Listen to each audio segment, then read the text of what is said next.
began building a strong network of support, and I found mentors who were also authors. They were professors in universities, and they published textbooks. And I began developing relationships with them, and I wrote chapters for their books, and that really helped me along the path of my journey. It helped me feel as if I were growing and making progress in there, if I wasn't just serving time in prison, but rather I was accomplishing meaningful goals that would help me transition into society successfully and help me get out of prison in a manner that really would open new opportunities for me.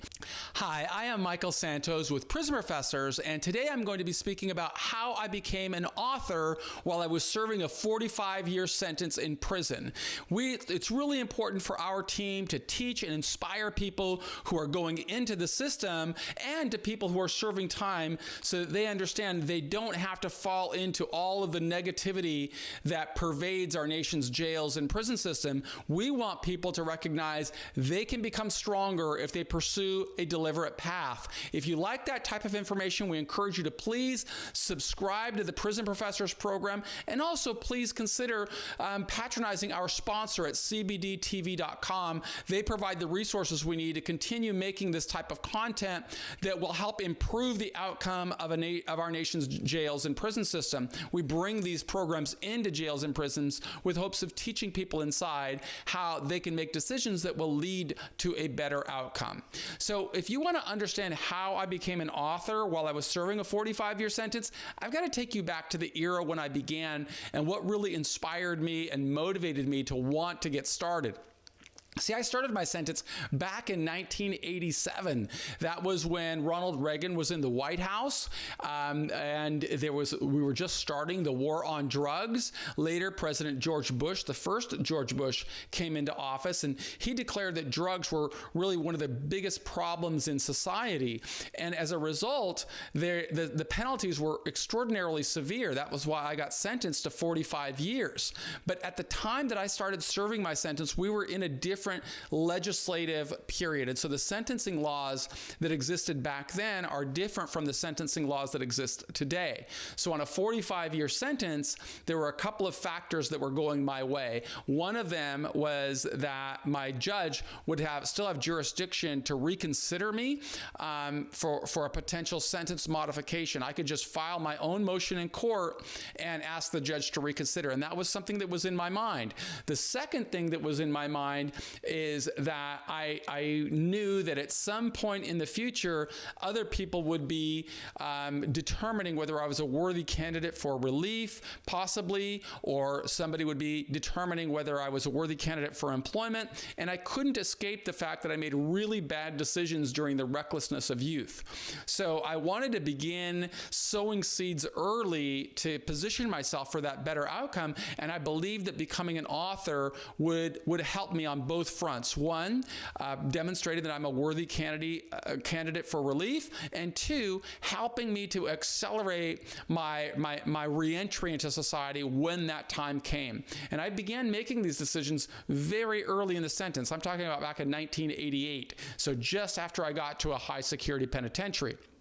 Now, I had a very clear goal, and that goal was I want to make the judge and anybody else who considers me, I want them to see me as somebody who is making a meaningful contribution to society. So I believe that if I wrote a book that I gave away to other at-risk youth and I described the bad decisions that I had made, I accepted full responsibility. If I did all those kinds of things and I could build a support network outside, I believe that would help me. Didn't have any real way of knowing, but through hard work, I've always found you can create goodwill. You can create opportunities. You can demonstrate that you have the right mindset. And if you have the right mindset, people will look at you differently. So I wanted to build my credibility, and I thought becoming an author would help me. I reached out to my sister, Julie, who has been incredibly helpful to me ever since the day of my arrest. And I told her what I wanted to do. I gave her a plan and said, hey, here are the tools, tactics, and resources that we need to do. First, we need to start a nonprofit. 2, we need to find some money that will allow us to publish this book and distribute this book free of charge because we wanted to give it away. And so that began our plan. She sent me a book to read on how to form a nonprofit. She then sent me the paperwork. I filled out the paperwork. She filed the paperwork with the IRS. Now, this is back in the 1980s. And she filed the paperwork with the IRS, and we launched a nonprofit. And then she also identified a couple of organizations that were providing resources and money to nonprofits that promised to help the growth of the drug problem. And I presented a grant request to her. She submitted it on behalf of the nonprofit.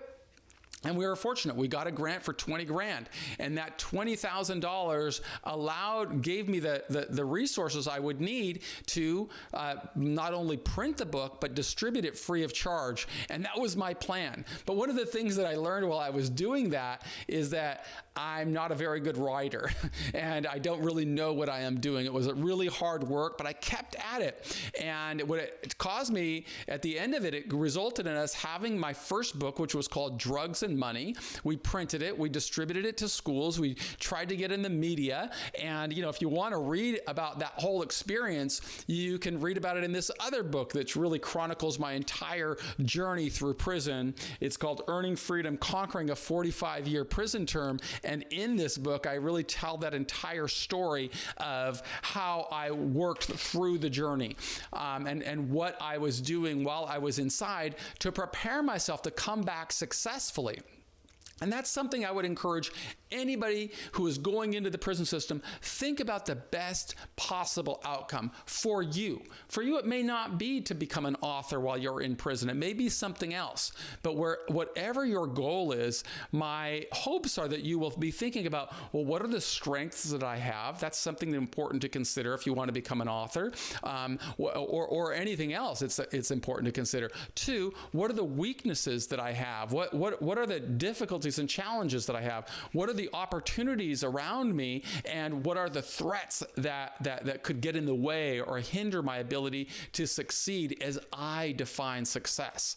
So as I took that SWOT analysis, strength, weakness, opportunities, and threats, in regard to my situation, well, the strength is that I had a very high desire to succeed, and I had a really solid work ethic. The weakness, of course, was that I was in prison, and the only tool that I had was a pen and a piece of paper. The opportunity was I saw that there was a lot of pain going on in society because people wanted to see some type of way to connect with at-risk youth and help them make better decisions that I made. And the threat, of course, was I am in prison and I've got a lot of rules that I have to deal with. But the more I learn about those rules, the more I understand that system, the more I can grow. And so that was what helped me launch the next trajectory. And you could read about that in some of my earlier videos that are a part of this playlist. What I did is I transitioned from striving to continue as an uneducated author to become an educated man. And that led me to go and get my undergraduate degree in prison. That led to me to getting my master's degree in prison. And then it allowed me also to begin building a strong network of support. And I found mentors who were also authors. They were professors in universities, and they published textbooks. And I began developing relationships with them, and I wrote chapters for their books, and that really helped me along the path of my journey. It helped me feel as if I were growing and making progress in there, if I wasn't just serving time in prison, but rather I was accomplishing meaningful goals that would help me transition into society successfully and help me get out of prison in a manner that really would open new opportunities for me. And I continued writing about things that I was learning. Like I became an investor in the stock market while I was in prison at the dawn of the internet. And if you buy my book Earning Freedom, you're going to see that I had a period of time where I made a considerable amount of money while I was in prison by investing investing in internet stocks back in the mid 1990s. And then the resources that I gained from that allowed me to grow further. And that's when kind of the internet began to kind of become more mainstream and everybody had access to it. So after that period of time, I began publishing online, and to publish online, I had to reach out to the Bureau of Prisons, and so I wrote a letter to the people that were in charge of me, and I made sure, hey, you're not going to lock me in the shoe or send me away if I begin investing more time to develop my career as a writer here while I'm in prison.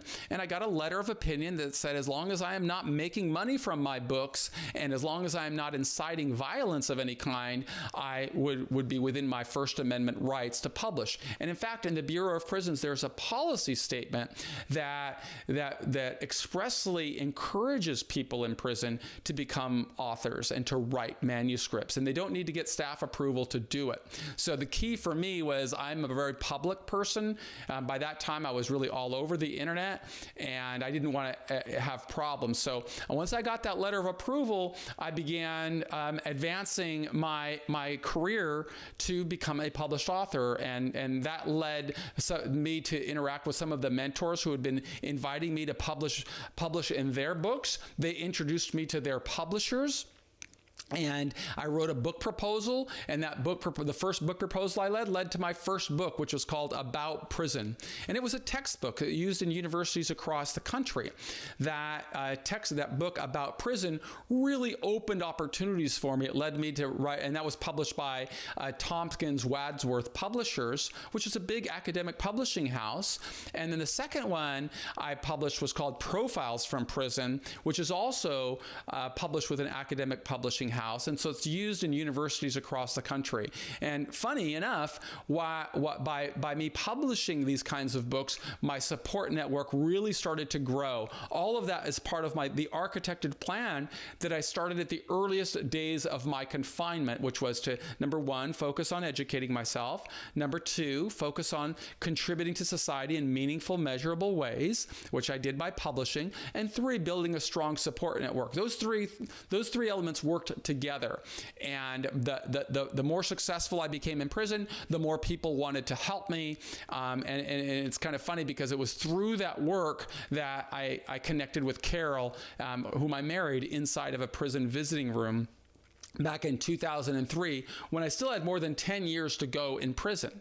But after she came into my life, I wanted to start publishing for a broader audience, not just for universities. And so I did some research in the library and figured out how to find a literary agent. It doesn't happen by accident. I had to send out perhaps 100 letters to get 3 or 4 responses of people who were literary agents who were interested in representing me. And then those literary agents suggested what they would need, which is a book proposal and some sample chapters. And my vision in the beginning was to write a really big book about the prison system called, it was going to be called Inside Life Behind Bars in America, but I envisioned writing a very comprehensive graphic book that talks about prisons of every security level, because I was in high security penitentiaries, medium security prisons, low security prisons, and minimum security camps. And it was that effort that led to me getting a literary agent and me writing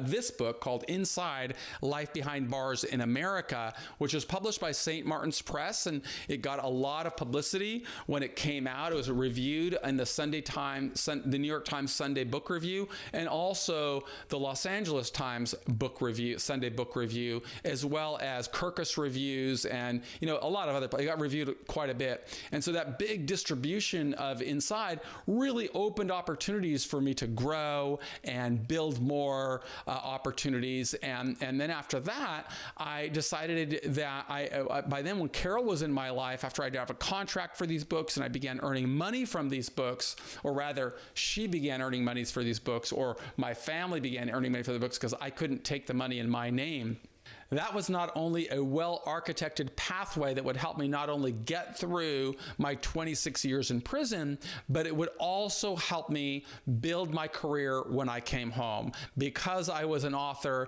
that led me to having San Francisco State University reach out to me and offer me a position to become a professor within a couple of weeks of me finishing a 26-year prison sentence. It led opportunities for a speaking career where I would speak at great universities like Stanford University or Berkeley University, or participate in media or corporate speaking events. All of this, I really began sowing those seeds while I was in prison.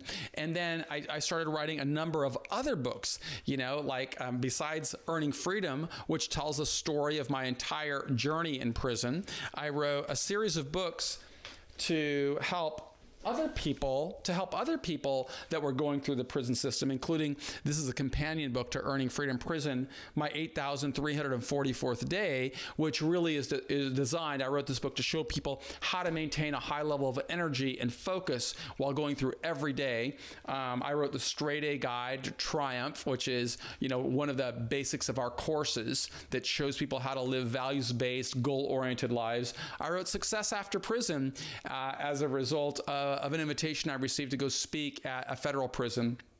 And it provided them with a course that would help other people in jail and prison understand that they have the pathway to becoming successful. And most recently, I just published this book, 10 Steps to Prepare for Success from Jail or Prison, the Straight A Guide Introductory Course. And this is a self-directed course, but publishing from prison is a useful, meaningful a strategy or activity that can not only help an individual maintain a high level of energy and focus while he or she is in prison, but can also lead to great opportunities when that person comes home. So I strongly encourage anybody who's going into the system, figure out what will be important to you, and then architect yourself a plan, document that strategy of what you're going to do to become successful in your plan, create tools, tactics, and resources, and then measure your progress every single day. Our team at Prison Professors is always creating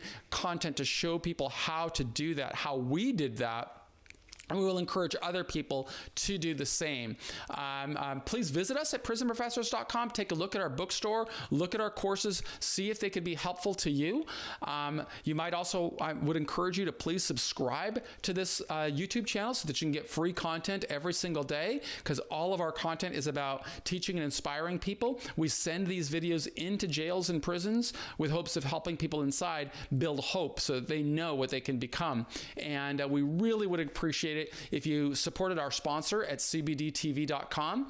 They provide us with the resources that we need so that we can continue producing this content free of charge to as many people as possible. And if you need guidance, reach out to us at prisonprofessors.com. Easy to find, team at prisonprofessors.com, or give us a call at 949-205-6056. I'm Michael Santos. I want to thank you for being a part of our community. And leave some comments below because I respond to all of them, or at least I try to.